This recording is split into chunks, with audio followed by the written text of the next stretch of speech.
Bismillahirrahmanirrahim. Assalamualaikum warahmatullahi wabarakatuh. Salam kedaulatan rakyat.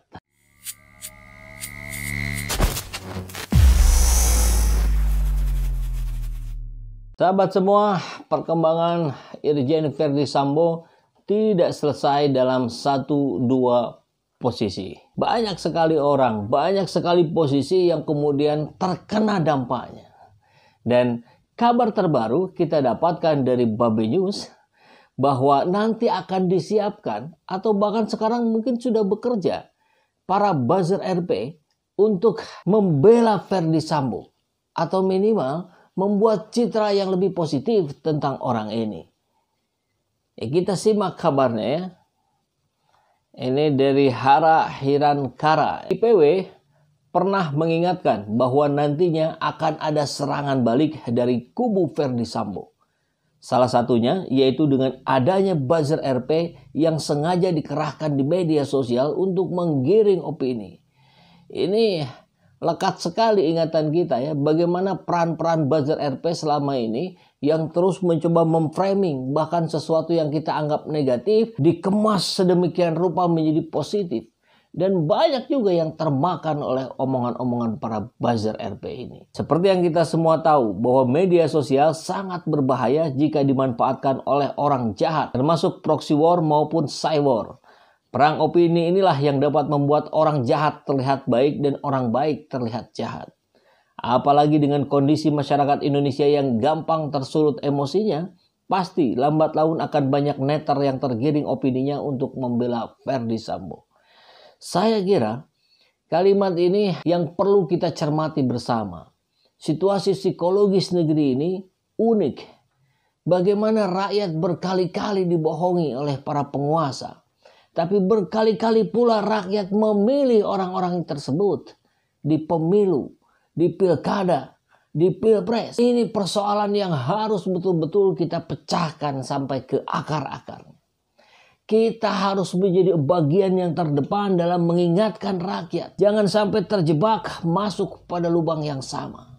Janganlah kita menjadi keledai. Mungkin juga ini sudah dimulai. Siapa misalkan Denny Siregar? Kita tahu dalam salah satu postingannya di tanggal 18 Agustus. Ada dia menyampaikan di Twitternya. Lupakan Sambo.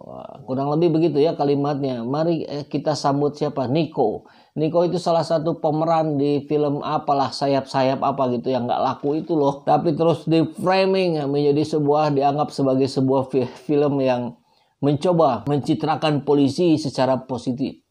Ya, polisi harus dicitrakan positif bukan oleh film. Tapi dengan perilaku nyata keseharian kita. Di sekeliling kita. Kita harus dorong para polisi betul-betul menjadi pengayom masyarakat. Bukan menjadi militer gitu.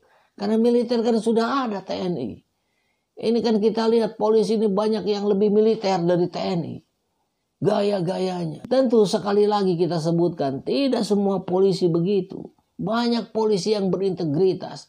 Banyak polisi yang memegang prinsip-prinsip pengayoman terhadap rakyatnya. Tapi kan karena nilai setitik rusak susu sebelanga. Ini nilainya bukan setitik, bertitik-titik, beribu-ribu titik mungkin. Sehingga kondisi kepolisian hari ini memang harus kita bantu semua, termasuk kita rakyat. Bantu polisi untuk mengembalikan citranya.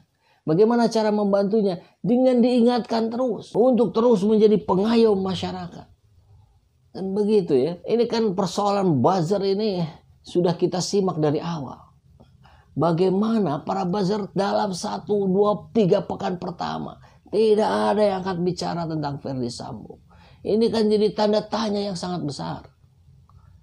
Pada kemana mereka? Ya akhirnya muncul Denny Siregar. Dan apa yang terjadi? Membela. Cara membelanya memang tidak frontal ya.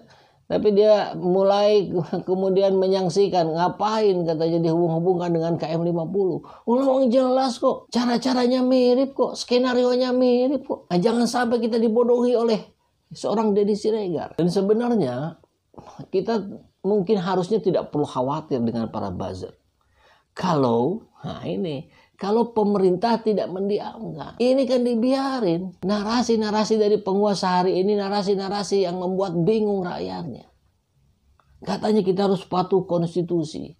Kemarin kita lihat cuplikan wawancara Karni Ilyas dengan Presiden Jokowi. Karni Ilyas bertanya kan, kenapa? Bapak kan sudah tegas, tidak 3 periode dan segala macam. Iya, saya tegas berkali-kali saya sampaikan saya tidak akan melanggar konstitusi, tidak akan mendorong-dorong untuk 3 periode. Kurang lebih begitulah ya redaksinya. Tapi kemudian Karni Ilyas tanya, terus kenapa masih ada projo-projo di bawah yang masih mengusung 3 periode? Apa jawaban Pak Jokowi? Ya biarkan saja. Ini kan negara demokrasi. Loh. Kan katanya orang yang minta saya mundur aja nggak apa-apa. Masa sekarang yang minta diteruskan dianggap bermasalah? Bukan soal itu. Katanya kita mau setia pada konstitusi. Katanya konstitusi itu sudah disepakati. Kalau dirombak lagi sesuai keinginan penguasa, mau jadi apa negeri ini? Kan itu soalnya. Kita tahu sekarang hari ini Verdi Sambo sudah dijadikan tersangka. Tapi kita pun tahu kaki tangannya masih bermain. Dan memang bukan tidak mungkin kalimat ini kebuktian. Mereka sudah menyewa para buzzer untuk mencitrakan lebih positif seorang Verdi Sambo. Atau bahkan melemparkan kesalahannya ke pihak lain. Dan cara-cara begitu biasa kita dengar. Mencari pembenaran, mencari-cari alasan, atau melemparkan kesalahan ke pihak lain. Hati-hati. Mubahalah IBHRS masih terus berjalan. Anda yang masih terus bermain-main dengan keadilan di negeri ini akan kena dampaknya. Hati-hati. Kerajaan Sambo tidak akan tumbang begitu saja. Ini pasti ada perlawanan. Perang bintang di dalam tubuh Polri ini akan berimbas pada polarisasi kembali yang ada di masyarakat. Saya kira itu pola. Kita bukan menakut-nakuti, tapi justru kita harus mewaspadai ini.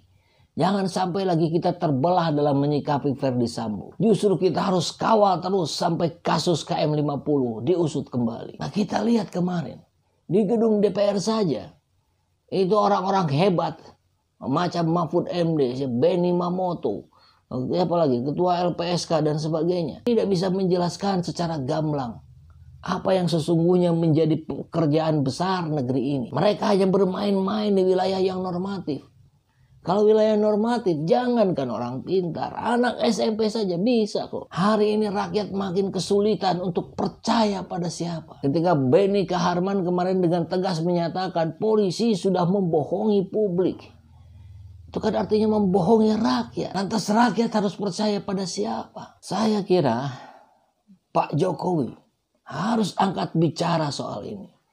Jangan sampai buzzer memperkeruh persoalan ini. Jangan dengan dalih demokrasi, kebebasan berpendapat, maka orang-orang yang mencoba menjerumuskan rakyat, yang mencoba membodohi rakyat, juga diberikan ruang. Dan kita tahu hari ini, negeri ini diisi oleh beragam latar belakang pendidikan, beragam IQ, beragam pengalaman.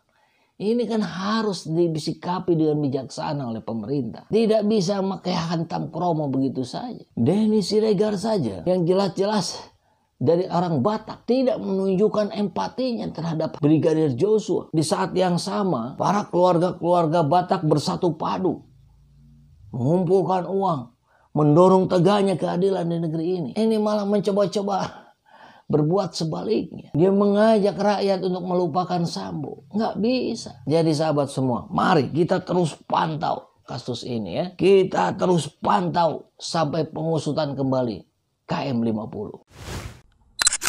Alhamdulillahirrabbilalamin, saat ini banyak sekali sahabat-sahabat dari Saiful Zaman Channel yang menjadi patron dari kegiatan ini, yang mendukung, yang mensupport dengan berbagai cara. Luar biasa, via WhatsApp, via grup, via media sosial lainnya. Bahkan tidak sedikit yang kemudian mendonasikan uangnya untuk perjuangan kami di medan dakwah ini. Ya jelas hal ini sangat membantu keberlangsungan channel ini karena kebutuhan pun kemudian bertambah. Tidak bisa lagi ini dikerjakan oleh 1-2 orang. Kita harus merekrut lebih banyak orang. Dan itu jelas membutuhkan dana yang tidak kecil. Oleh karena itu, buat sahabat-sahabat semua yang terus mendukung kami, doakan juga kami untuk mampu istiqomah, untuk mampu terus menyuarakan dan menggemakan suara hati rakyat. Dan seperti biasa, bagi yang ingin membersamai kami dengan membantu operasional channel ini, sahabat bisa mendonasikannya ke nomor rekening yang ada di bawah sini. Dan silakan untuk mengkonfirmasikannya ke nomor yang ada di sini.